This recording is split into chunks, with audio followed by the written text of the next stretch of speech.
friends, good morning. Now let's today topic వచ్చేసి physics 9th class part 1 motion in this lesson man map. This is learning outcomes in lesson. Let's start the topic. Equivalent motion, unequal, average speed, displacement, distance. Motion is relative, distance period graph. Motion equations. First equation, v square minus u square is equal to 2as. Second, s is equal to ut plus of at square. Third, v is equal to u plus at.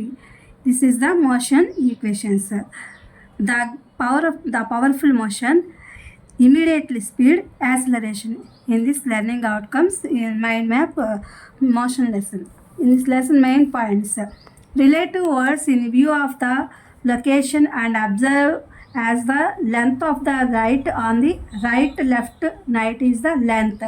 Motion is relative in terms of motion observations. If an object is constantly changing in the terms of observation, the object is in motion. The amount of the way passed by object in the due course is called distance. Change rate in speed is called the acceleration of the generation. A is equal to delta v by delta t of acceleration SI, the standards meters per second square. Distance, that is displacement. The distance traveled by an object during a monetary period is called average. The displacement of an object in the one time displacement period is called an average speed. ఇది friends today ఫిజిక్స్కి సంబంధించి part 1 అనమాట. మ్యాండ్ map. ఇక్కడ వచ్చేసి మ్యాండ్ map వచ్చేసి learning outcomes చూద్దాము. చలనము, motion అంటే కదలిక, చలనము అని అర్థము. దీంట్లో సమచలనం అంటే ఈక్వలెంట్ మోషన్. అసమచలనము అన్ఈక్వల్ మోషన్ అంటే ఇది అంత సమంగా ఉండదు, ఇది అన్ఈక్వల్గా ఉంటుంది, అంటే అదే ఎలా కావాలంటే అలా ఉంటుంది. నెక్స్ట్ వచ్చేసి యావరేజ్ స్పీడ్, సరాసరి వేగము. నెక్స్ట్ యావరేజ్ వడి. నెక్స్ట్ వచ్చేసి వడి అంటే స్పీడ్ కింద వస్తుంది. తర్వాత వచ్చేసి వేగం, స్పీడ్. తర్వాత డిస్ప్లేస్మెంట్ అంటే స్థానభ్రంశము. నెక్స్ట్ డిస్టెన్స్ అంటే దూరము. తర్వాత మోషన్ ఈజ్ రిలేషన్ అని చెప్తే చలనం సాపేక్షకమైనది, అంటే చలనం అనేది సాపేక్షంగా ఉంటుంది. తర్వాత రిలేటివ్ అంటే చలనం దానికి దరిదాపుల దగ్గరలో ఉంటుంది. డిస్టెన్స్ పీరియడ్ ఆఫ్ గ్రాఫ్ అంటే అది మామూలుగా దూరము, కాలముకి సంబంధించి ఉంటుంది.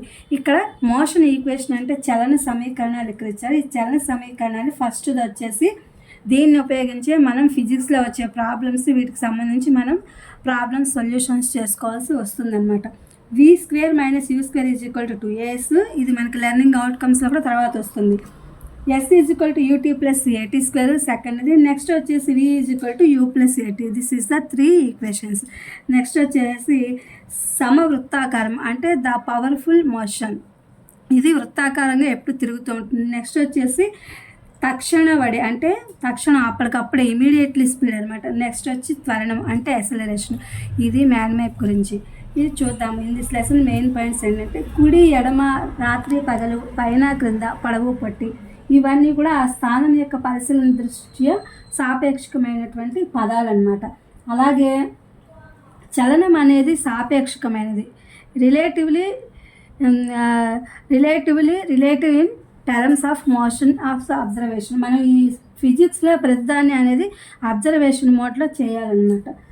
చలనం అనేది సాపేక్షమైనది. అలాగే ఒక వస్తువు చలనము పరిశీలన పరంగా చెప్పబడుతుంది, దాన్ని పరిశీలించి ప్రయోగపూర్వకంగా అది అబ్జర్వ్ చేసి చెప్పబడుతుంది. అయితే ఏంటంటే పరిశీలకుడి పరంగా ఒక వస్తువు స్థానము కాలంతో పాటు నిరంతరం మారుతూ ఉంటుంది అనమాట. అది ఎప్పుడు చేంజ్ అవుతూ ఉంటుంది. అందుకని చెప్పి అది ఏమవుతుందంటే ఆ వస్తువు చలనంలో ఉంటుంది. ఎప్పుడు కూడా అది వస్తువు చలనంలో ఉంది అని చెప్పి అంటూ ఉంటాము.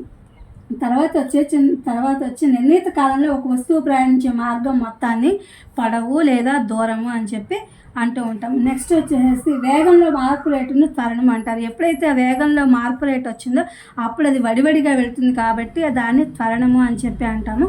దానికి ఏంటంటే A ∆V/∆T. దాని యొక్క ప్రమాణము యాక్సిలరేషన్ యొక్క ప్రమాణం SI పద్ధతిలో చూసినట్టయితే SI స్టాండర్డ్స్ ప్రకారం మీటర్స్ పర్ సెకండ్ స్క్వేర్ వస్తుంది. నెక్స్ట్ వచ్చేసి దూరం అనేది అదిశ రాశి, స్థానభ్రంశము, సదిశ రాశి ఈ రెండు కూడా దూరానికి ఉంటాయి అన్నమాట. డిస్టెన్స్ అనే దానికి అదిశ రాశి, సదిశ రాశి, స్థానభ్రంశం ఇవన్నీ కూడా ఉంటాయి.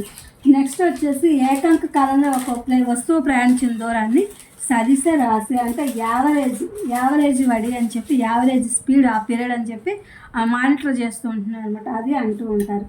నెక్స్ట్ వచ్చేసి ఏకాంక కాలంలో ఒక వస్తువు పొందే స్థానభ్రంశాన్ని అది యావరేజ్ స్పీడ్ అని చెప్పి అంటారు. ఇది ఫ్రెండ్స్ పార్ట్ 1గా 9th క్లాస్ ఫిజిక్స్కి సంబంధించి ఇవాళ నేను వీడియో అప్లోడ్ చేస్తున్నాను. ఇది మీకు ఉపయోగపడుతుందని చెప్పి please my channel like, share, subscribe and comment. Thank you for watching. Thank you for your support.